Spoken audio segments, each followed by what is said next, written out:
सभी साथियों को प्यार भरा नमस्कार। मैं आपका दोस्त सुनील कालवा एक बार फिर हाजिर हूँ आप सभी के सामने एक नई क्लास लेकर। दोस्तों, DSSB भर्ती 2024 में हम तैयारी कर रहे हैं और हमने शुरू कर रखा है जनरल पेपर के पूर्व परीक्षा में आए हुए महत्वपूर्ण प्रश्नों की सीरीज। हम इस सीरीज़ के अंदर जीके जीएस के जो महत्वपूर्ण प्रश्न हैं उनको पढ़ रहे हैं। आज हिस्ट्री की क्लास 5 लेकर आया हूं, जिसके महत्वपूर्ण प्रश्न हम करने वाले हैं, जो कि सभी विषयों के लिए बहुत उपयोगी है। चाहे PRT, TST, PGT किसी भी एग्ज़ाम की आप तैयारी कर रहे हो, तो इन सभी एग्ज़ाम्स में ये महत्वपूर्ण प्रश्न पहले आ चुके हैं और आगे आने की फिर संभावना है। तो आप पढ़िए और इन्हें भी याद कीजिए।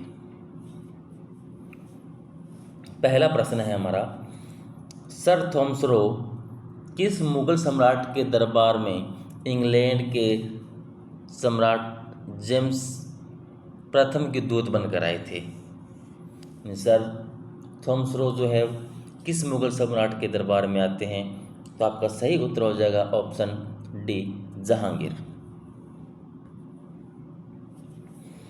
भारत में आने वाले पहले यूरोपीय थे। भारत में पहले आने वाले यूरोपीय थे पुर्तगाली थे। पुर्तगाली एक नाविक था वास्को डी गामा, जो सर्वप्रथम भारत में आया और वह कालीकट, केरल के कालीकट में पहुंचा था। तो वास्को डी गामा सबसे पहले आया था। वास्को डी गामा यह सबसे पहले आने वाले भारतीय यूरोपीय थे जो भारत के अंदर आए थे। इनका आने का टाइम अगर पूछ लिया जाए तो 20 मई 1498 ईस्वी में ये भारत में आते हैं। वास्को डी गामा लगभग 3 बार भारत में आए थे। 1505 के अंदर एक व्यक्ति है जिसका नाम है फ्रांसिस्को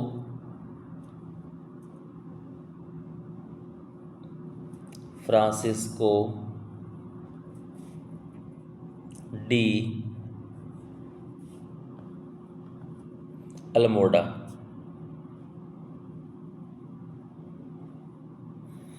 फ्रांसिस्को डी अल्मोडा ये पहले भारत के अंदर पुर्तगाली गवर्नर बन के आए थे। पहले अगर यूरोपीय पूछे तो वो थे वास्को डी गामा, वो पुर्तगाली थे और वास्को डी गामा भारत में है। लेकिन अगर पूछ लिया जाए कि भारत के अंदर गवर्नर बनकर यूरोपीय पहले कौन आया था, तो वो था फ्रांसिस्को डी अल्मोडा। 1505 में आए थे और अल्मोडा ने ही नीले पानी की एक नीति अपनाई थी, जिसके तहत समुद्र से व्यापार करने के लिए पुर्तगालियों से आज्ञा लेनी होती थी। तो इस तरह थोड़ी महत्वपूर्ण बातें हैं, उनको आप देखते रहें साथ साथ में। ईस्ट इंडिया कंपनी की स्थापना कब की गई? सही ऑप्शन सी, 1600 ईस्वी में। और कंपनी ने 1757 से लेकर 1857 तक राज किया, शासन किया। यानी 1600 ईस्वी में इसकी स्थापना होती है और उन्होंने धीरे धीरे करते करते 1757 से लेकर 1757 से उन्होंने देश पर शासन करना शुरू कर देते हैं ये, और 1857 की क्रांति तक ये देश पर, इंडिया पर शासन करते हैं। भारत पर ये लोग शासन करते हैं, ईस्ट इंडिया कंपनी शासन करती है।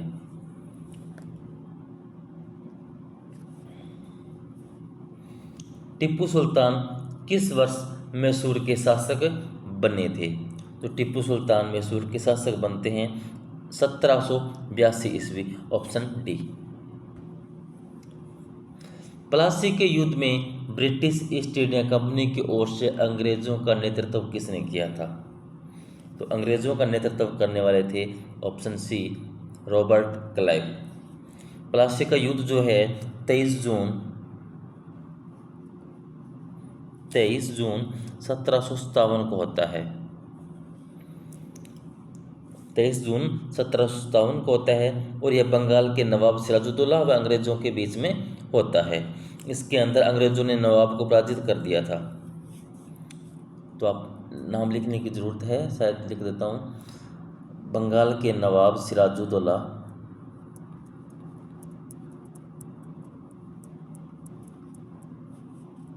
व अंग्रेज, इनके बीच में यह युद्ध होता है। अंग्रेज कह लो या ब्रिटिश ईस्ट इंडिया कंपनी कह लो, इन कंपनी के साथ में युद्ध हुआ था। किसे प्रसिद्ध रूप से मैसूर का बाग कहा जाता है? तो मैसूर का बाग कहा जाता है ऑप्शन सी, टीपू सुल्तान को। श्रीरंगपट्टम का युद्ध ब्रिटिश ईस्ट इंडिया कंपनी और के बीच हुआ। तो श्रीरंगपट्टम का युद्ध है वह किसके बीच होता है? ब्रिटिश ईस्ट इंडिया कंपनी के सामने युद्ध करने वाले कौन थे? वो थे मैसूर साम्राज्य। मैसूर साम्राज्य। कुख्यात विश्वासघाती मीर जाफर किस युद्ध से संबंधित है? जो विश्वासघाती मीर जाफर जो था वह किस युद्ध से संबंधित है? तो वह है ऑप्शन बी, प्लासी। प्लासी का युद्ध किसने जीता था? तो प्लासी का युद्ध जीता था रॉबर्ट क्लाइव ने, यानी अंग्रेजों ने युद्ध जीता था।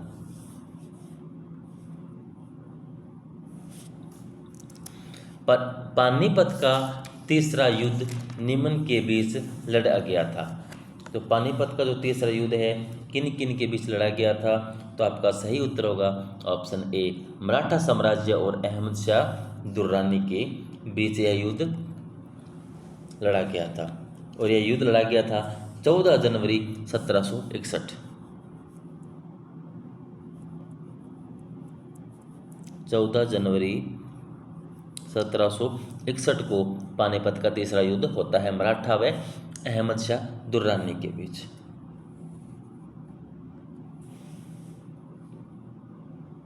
प्लासी का युद्ध किस वर्ष हुआ था?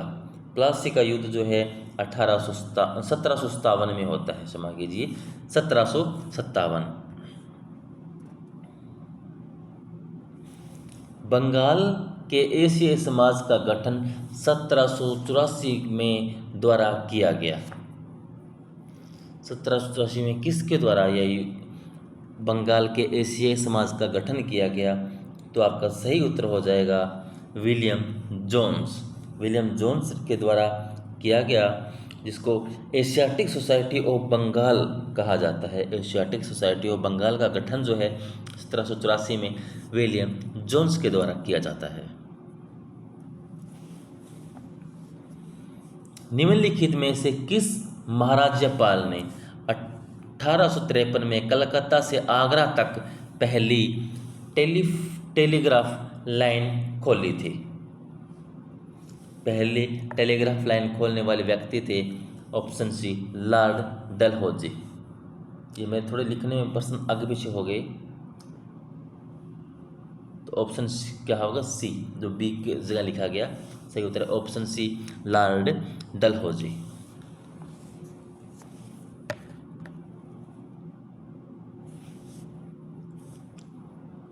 चूक नीति या हड़प नीति किसके द्वारा पेश किया गया था? चूक नीति या जो हड़प नीति है वो किसके द्वारा पेश की गई? लॉर्ड डलहौजी के द्वारा।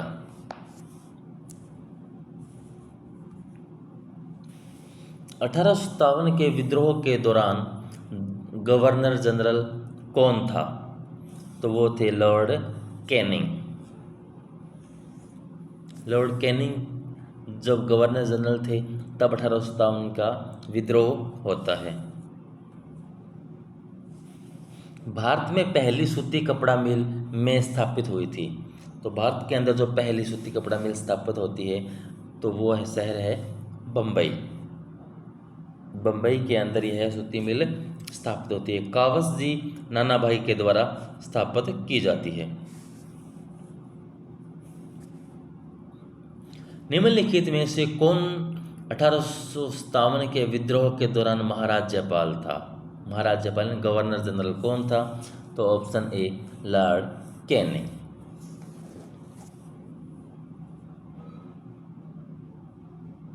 जैसे इंग्लिश में कहते हैं ना यू कैन, कैन का मतलब जो कर सकता है, और जो कैनिंग है वही कर सकता है। तो कैनिंग के समय 1857 का विद्रोह हुआ। तो अब थोड़ा सा इसको जोड़ के इसे याद रखोगे तो याद आसानी से हो जाएगा। कैन कर सकता है, और लॉर्ड कैनिंग के समय अगर ये बात करें तो 1857 का विद्रोह हुआ था। सत्यशोधक समाज की स्थापना द्वारा की गई थी। सत्यशोधक समाज की स्थापना किसके द्वारा की जाती है? तो आपका ऑप्शन डी, ज्योतिराव फुले के द्वारा की जाती है। 1800, यह जो सत्य समाज स्थापना है इसकी स्थापना की जाती है 1857 में, सॉरी 1873 है, 1873 में इसकी स्थापना की जाती है। ज्योतिराव फुले के द्वारा की जाती है। जो ज्योतिराव फुले है इनके द्वारा एक पुस्तक की रचना होती है जिसका नाम था गुलामगिरी। रचना का नाम था गुलामगिरी।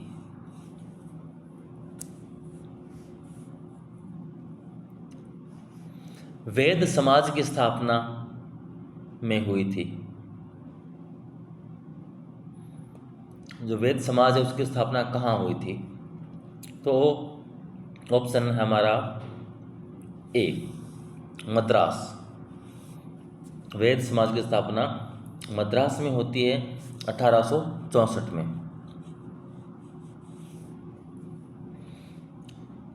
और इसका श्रेय जो है वह केशव चंद्र सेन तथा के श्रीधरलू नायडू को जाता है।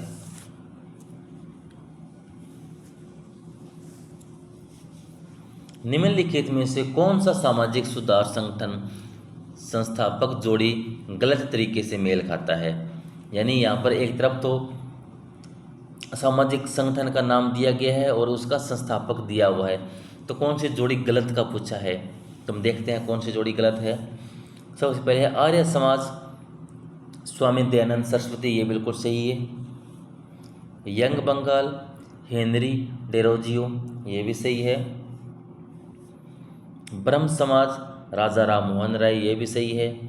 प्रार्थना समाज, ज्योतिराव फुले, यह गलत है। जो प्रार्थना समाज है वह ज्योतिराव फुले के द्वारा नहीं स्थापित किया गया। तो इसको प्रार्थना समाज को स्थापित करने वाले व्यक्ति थे आत्माराम पांडुरंग।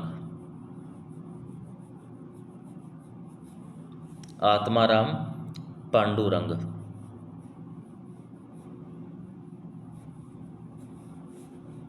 आत्माराम पांडुरंग थे। थोड़ा इनको इस तरह याद रखें, जो आर्य है वो दया करते हैं, जो आर्य हैं वो दया करते हैं। तो आर्य समाज की स्थापना दयानंद सरस्वती। यंग बंगाल, यंग शब्द अंग्रेजी का है और इसको स्थापना करने वाले कोई अंग्रेज व्यक्ति है, तो यंग हेनरी डेरोजियो। ब्रह्म समाज, जहाँ ब्रह्मा का जो समाज है तो वहाँ राम अवश्य होगा, तो यहाँ पर होगा राजा राम मोहन राय। और प्रार्थना हमेशा आत्मा से होती है, तो आत्मा राम पांडुरंग। तो इस तरह आप इनको याद रखें तो आसानी से आपको याद हो जाएंगे। तो आपका सही उत्तर क्या हो जाएगा? Option D. इसमें पूछा है गलत जोड़ी, तो गलत जोड़ी यही है, ऑप्शन डी, प्रार्थना समाज ज्योतिराव फुले। ये थोड़ा हमारा ऑप्शन गलत होता है, तो यही इसका सही उत्तर होगा। मानवीय राहत और सामाजिक कार्य के लिए 1896 में रामकृष्ण मिशन की स्थापना किसने की थी? रामकृष्ण मिशन की स्थापना किसके द्वारा की जाती है? ऑप्शन डी, विवेकानंद के द्वारा। इसमें नाम आपको रामकृष्ण परमहंस दिया हुआ है, लेकिन यह नहीं है। रामकृष्ण मिशन की स्थापना करने वाले स्वामी विवेकानंद थे। रामकृष्ण परमहंस के शिष्य थे ये। कौन थे ये? शिष्य थे, और शिष्य ने अपने गुरु के नाम से इसकी संस्था की स्थापना की थी। इसकी वर्तमान में पूरे दुनिया के अंदर 179 शाखाएं हैं। 179 शाखाएं हैं। उसकी प्रमुख पीठ बेलूर मठ बना हुआ है। प्रमुख पीठ या मुख्यालय की बात करें तो बेलूर मठ जो है पश्चिम बंगाल में है।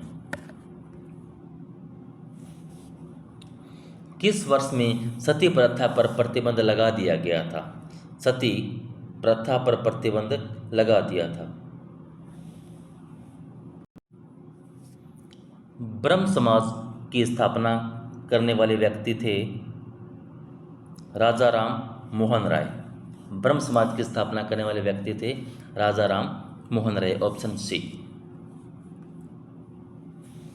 किस वर्ष में सती प्रथा पर प्रतिबंध लगा दिया गया था? सती प्रथा पर प्रतिबंध लगाया गया था सन 1829 ईस्वी में, ऑप्शन बी हमारा सही हो जाएगा। और ब्रिटिश भारत के जो गवर्नर जनरल थे लॉर्ड विलियम बेंटिक, इनके द्वारा 4 दिसंबर 1829 में बंगाल सती रेगुलेशन पास किया गया और इसी एक्ट की धारा 17 के तहत प्रतिबंध लगाया गया।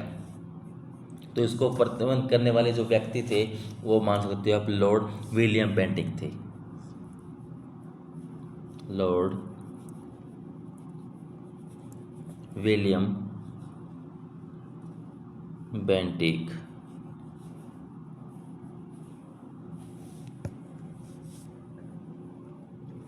निम्नलिखित में से किसने निरंकारी आंदोलन की स्थापना की थी?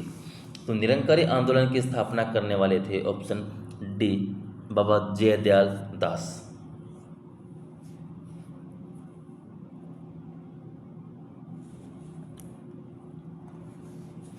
निम्नलिखित में से कौन सत्यशोधक आंदोलन इंडिया से जुड़ा हुआ है? सत्यशोधक आंदोलन इंडिया से जुड़ने वाले व्यक्ति थे ऑप्शन डी ज्योतिबा फुले, सही ऑप्शन डी। निम्नलिखित में से किसने भारत में वहाबी आंदोलन शुरू किया था? तो वहाबी आंदोलन शुरू करने वाले थे ऑप्शन बी सैयद अहमद बरेलवी, सैयद अहमद बरेलवी। ये जो आंदोलन था 1830 के दशक में सक्रिय था।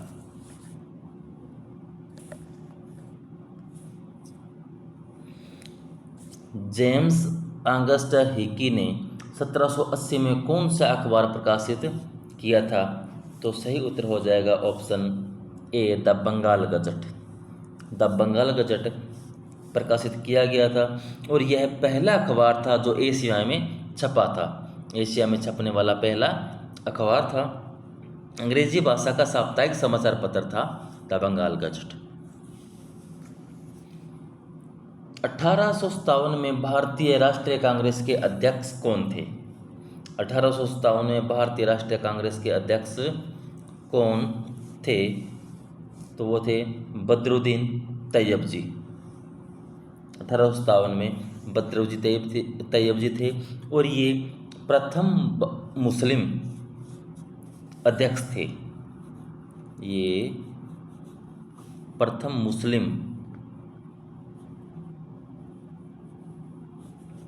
मुस्लिम अध्यक्ष थे भारतीय राष्ट्रीय कांग्रेस के।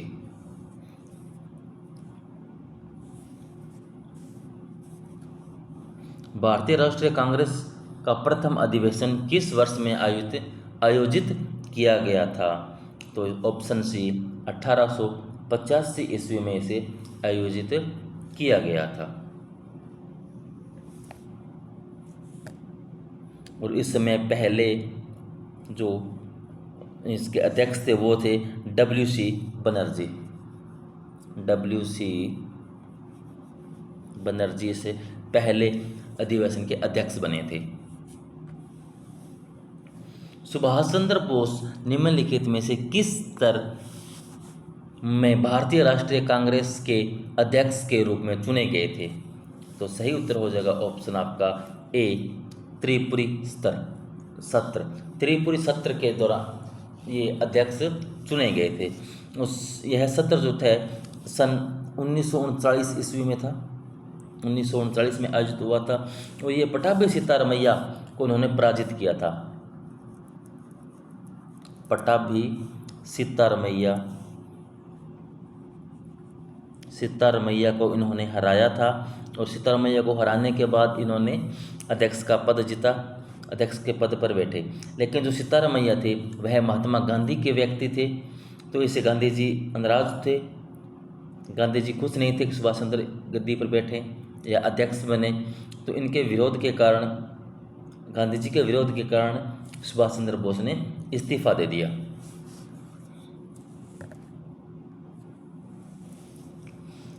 भारत में एक राष्ट्रवादी के रूप में महात्मा गांधी की पहली पहल कहाँ से हुई थी? तो पहली पहल होती है ऑप्शन डी, चंपारण से। 1915 में गोपाल कृष्णदास है, उनके अनुरोध पर ये दक्षिण भारत से लौटे थे और 1917 में चंपारण सत्याग्रह से उन्होंने प्रथम सत्याग्रह की शुरुआत की। तो चंपारण सत्याग्रह होता है वो था 1917 में, लेकिन ये भारत लौटते हैं, ये भारत आए 1915 में। 1915 में भारत आते हैं, किसके आग्रह पर आए हैं? गोपाल कृष्ण गोखले, गोपाल जी के गोखले, गोपाल कृष्ण गोखले के आग्रह पर ये अफ्रीका से बाहर भारत आते हैं।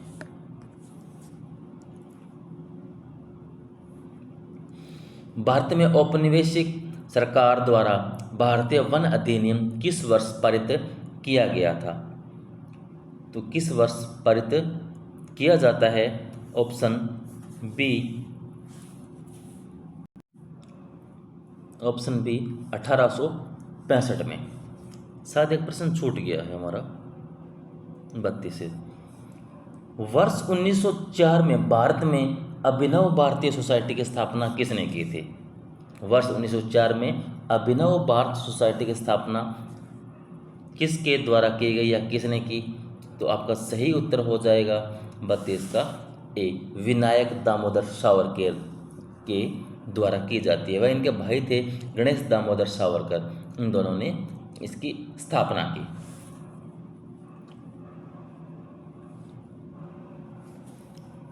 स्वराज्य पार्टी के बारे में निम्नलिखित में से कौन सा कथन सही है? स्वराज्य जो पार्टी है इसके बारे में कौन सा कथन सही है? इसने 1907 के अधिवेशन के तहत परिषद के चुनावों में भागीदारी का समर्थन किया? नहीं। इसकी स्थापना CR दास और जवाहरलाल नेहरू ने की? नहीं। CR दास इसके पहले अध्यक्ष थे। यही उत्तर आपका सही होता है, कथन सही यही है, ऑप्शन सी, CR दास इसके पहले अध्यक्ष थे स्वराज पार्टी के। भारतीय राष्ट्रीय कांग्रेस की स्थापना किस वायसराय के काल में हुई थी? तो आपका सही उत्तर हो जाएगा option C, Lord Dufferin. Lord Dufferin के समय भारतीय राष्ट्रीय कांग्रेस की स्थापना होती है। इस संस्थान की स्थापना 1578 में ब्रिटिश इंपीरियल फॉरेस्ट स्कूल के रूप में किया गया था। वर्तमान में इसे वन शोध संस्थान कहा जाता है। यह कहाँ है? वन शोध संस्थान जिसे कहा जाता है यह वर्तमान में कहाँ पर है? तो आपका सही उत्तर होगा ऑप्शन ए, देहरादून। देहरादून में इसकी स्थापना होती है। तो दोस्तों आज के लिए बस इतना ही। कैसी लगी आज की क्लास? अगर आपको मेरे वीडियोज़, मेरे कंटेंट, मेरे प्रश्न पसंद आ रहे हैं तो प्लीज़ मुझे कमेंट करके ज़रूर बताएं। मेरे चैनल को अधिक से अधिक सब्सक्राइब करें, अधिक से अधिक दोस्तों तक शेयर करें। पढ़ते रहें, मस्त रहें। धन्यवाद।